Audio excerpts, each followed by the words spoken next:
Mababa maaskofu wametutumia tena ujumbe wa kutushirikisha katika msimu huu wa Kwaresma.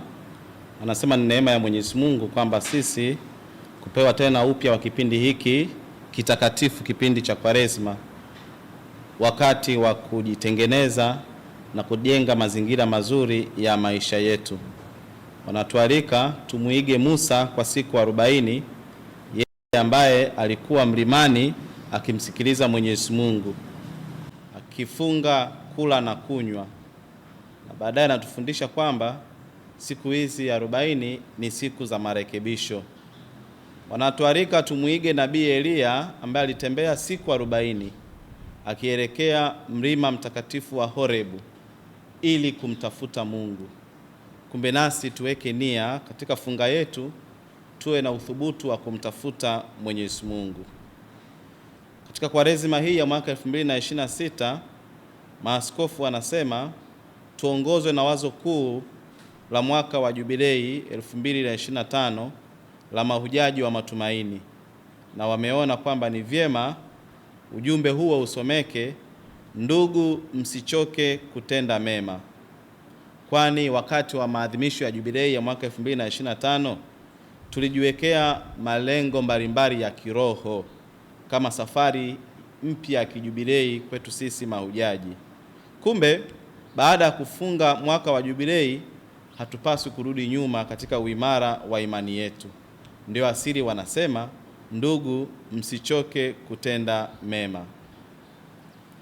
Katika Kwaresma ya mwaka 2025 ujumbe huu unaoongozwa na kauli mbiu hiyo ni kufumbua kwamba pamoja na ukweli kwamba jamii ya watu wengi wanabidii ya kutosha kwenye kufanya mema na kukimbia mabaya, lakini haiachi kwamba kwa bahati mbaya wapo wavivu ambao hawapo tayari kufuata mfano mwema wa mama kanisa, lakini mfano mwema wa Paulo mtume kadiri ya waraka huu ambapo alipokuwa amewaandikia. Anasema ingawa katika jamii hiyo ya watu hao walikuwa watu wengi pia katika uadilifu, lakini pia walikuwepo hao wavivu.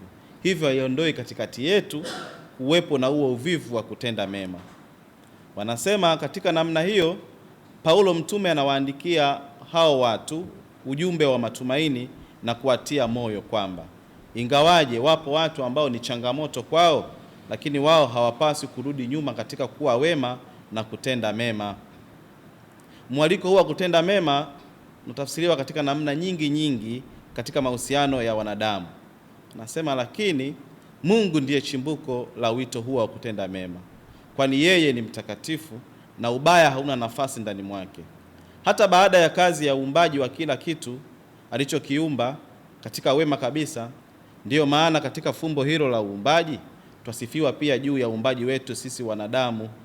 Anasema katika liturujia ya Kanisa Katoliki, hususan katika maadhimisho ya misa takatifu, inasemwa hivi juu ya Mwenyezi Mungu: Ee Bwana, kweli mtakatifu na chemchemu ya utakatifu wote. Na mahali pengine inaelezwa hivi: Ee Mungu, uliye makimbilio na nguvu yetu, uliye asili ya wema wote. Hivyo ubaya wowote uliopo duniani hata sasa si kazi ya Mwenyezi Mungu, bali ni kazi ya Shetani. Wanasema maandiko matakatifu yanatukumbusha kushuhudia ya kuwa mwanadamu, wewe umeumbwa kwa sura na mfano wake Mungu, na wewe ni kielelezo cha wema wa Mwenyezi Mungu. Kumbe tunaitwa kudumu katika kutenda mema ili kudhihirisha wema wa Mungu katika maisha yetu. Mwanadamu unaitwa kuwa mkamilifu na mtakatifu kama Mungu alivyokuumba mwanzo kabisa wa uumbaji wako. Kwa hivyo kuwa mwema au kutenda mema ni kuishi kadiri ya mapenzi ya Mwenyezi Mungu. Tumsifu Yesu Kristo.